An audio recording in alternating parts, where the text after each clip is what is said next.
Whoever would have thought that of all the constants in American life, the one that would have the most staying power would be a little television show from the 1960s called Star Trek.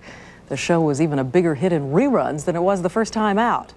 And now the sequel, Star Trek The Next Generation, is entering its 4th season. So we thought we'd ask DeForest Kelley, the actor who played Dr. Leonard McCoy in the original series, and by the way, who's now 70, to work with us to help us explore this phenomenon. Stand by for a tour of Star Trek and ourselves, then and now.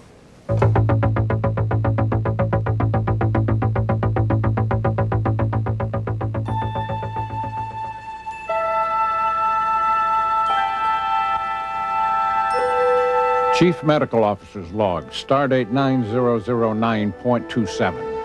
I am about to examine a strange new phenomenon. Something I thought was dead long ago has sprung to life. Nielsen sensors indicate it's called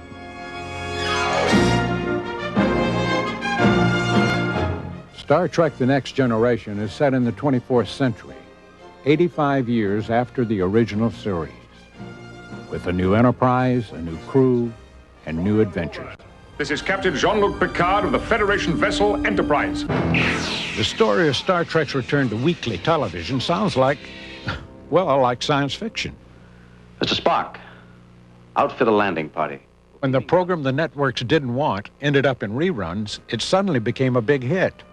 I was as surprised as anyone.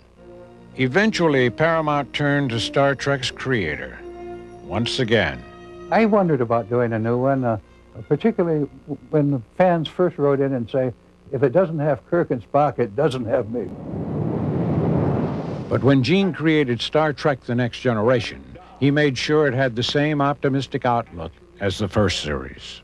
Remember in 1966, at the height of Cold War tensions, Star Trek showed us a hopeful future in which Asians, Soviets, Americans, Yes, Captain. and even a coldly logical alien all work together. And that object on the screen?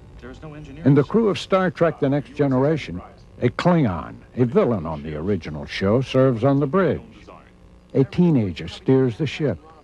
A special eye band enables a blind man to see. We got just 2 hours to figure this thing out. The message is, you are a part of this family. That you do matter, you do count for something. You do have value. If that sounds a little out of this world, let me tell you about one young black girl who grew up in very rough times.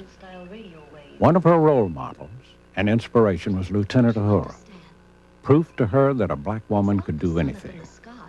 That girl grew up to be Whoopi Goldberg, and last year she asked for a recurring role in the new series, perhaps to inspire yet another generation.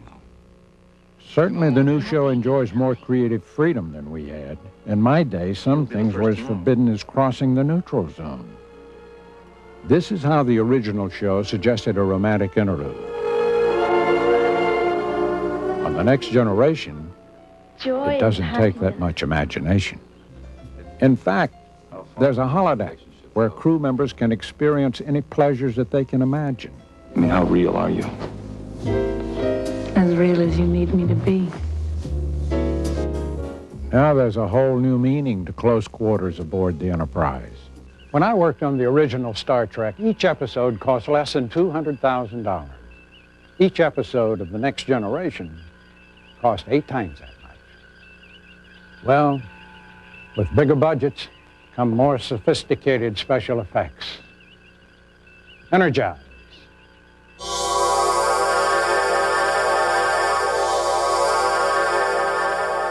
This is stage 16, which the crew calls Planet Hell. No more cheap outside locations. Star Trek The Next Generation builds every set from scratch. Stage 16 is the biggest set on Paramount's lot. The sets here are much sturdier than the cardboard, foam, and tinfoil which sometimes held our sets together. By repainting, adjusting the camera angles, adding visual effects, Planet Hell can look completely realistic and completely different. Before the Enterprise can seek out new civilizations, the behind-the-scenes crew has to design them. It all starts at the production meeting, No, it doesn't work indicate, but certainly can work on this shot of them coming in. The staff has just 7 working days to get everything ready for the next episode. Our props all have to be designed and built. Our costumes all have to be designed and built. There's no research to look into to find out what people are wearing in the 24th century on a certain planet. In wardrobe, when the script called for lots of aliens, they've had to stitch until sunrise. At least most Klingons can buy off the rack. In the makeup trailer, they've come a long way from just adding 20 years. Let's take a look at it in warp speed.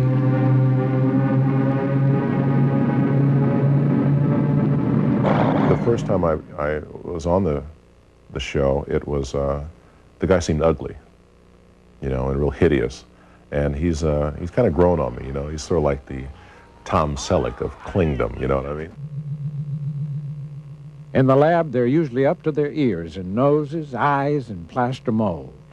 And we're literally almost walking on the stage the day that the actor works with the rubber dripping and the paint wet. Every computer readout, every graphic on the ship has to be designed. An upcoming script called for the Enterprise to be repaired in dry dock while orbiting Earth. Since no one knows what a 24th century dry dock really looks like, designs were simulated on a computer, then drawn by hand and converted into a plastic housing atop the 4-foot model of the Enterprise. A computer-controlled camera then filmed the ship against a special green mat, so the model can be superimposed later over a different background. Each of the ship's lighting systems were also filmed separately. Then everything is put together. First, a man-made field of stars. Next, a satellite photo of Earth. Film of the model is then superimposed over the picture, and finally the footage of all the lighting systems is layered on that. The final effect, which lasts just 14 seconds, took 2 days to complete and cost more than $10,000. Star Trek, both old and new, was more than just great stories and futuristic gadgets. It always had interesting characters.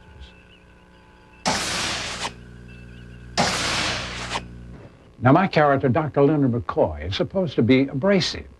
Destination. And impatient with mechanical devices. Destination. And I'm not really that way at all. Destination. Blast it! Well, the writers made a running gag out of my alleged irritability. I'm a doctor, not a bricklayer. I'm a doctor, not an escalator. I'm a doctor, not a coal miner. Guy walks into the doctor's office. On The Next Generation, one running joke involves Data, an android, who is always trying to learn about human behavior. Was that funny? No. I decided to check out my old sick bay. Gates McFadden, who plays Dr. Beverly Crusher on the new series, showed me around. Her office is 3 times larger than mine. Her tricorder looks better. It seems they've improved everything. When we were doing our show, we always had trouble with the doors. They're always closing on us, or we were bumping into each other, or bumping into the doors. I'm sure you've conquered that problem. Yes, we've really come a long way. It took a lot of research, but now we do this.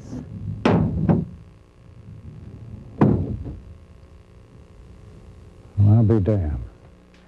The other thing that hasn't improved is the pace of doing Star Trek. In fact, it's gotten slower. Action! Working 12, 15 hours a day, 10 months a year, the cast struggles to get 6 minutes of an episode done each day. Still, at that rate, the number of Next Generation episodes will actually surpass the number of originals in just 2 more weeks. Now, you may be asking yourself what I'm often asked.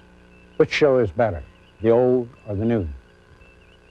Well, you might as well ask me if Matisse is better than Rembrandt, or if Da Vinci is more inventive than Edison, or the women of Rigel 9 more beautiful than the women of Talos 4.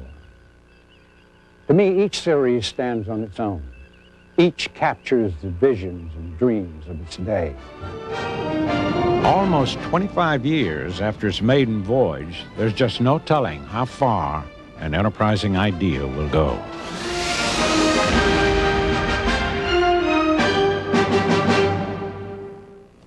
And a good voyage to all of you. I'm Diane Sawyer in New York. Good night, Sam. Good night, Diane. I am Sam Donaldson in Washington. Join us again next Thursday for another edition of Primetime Live.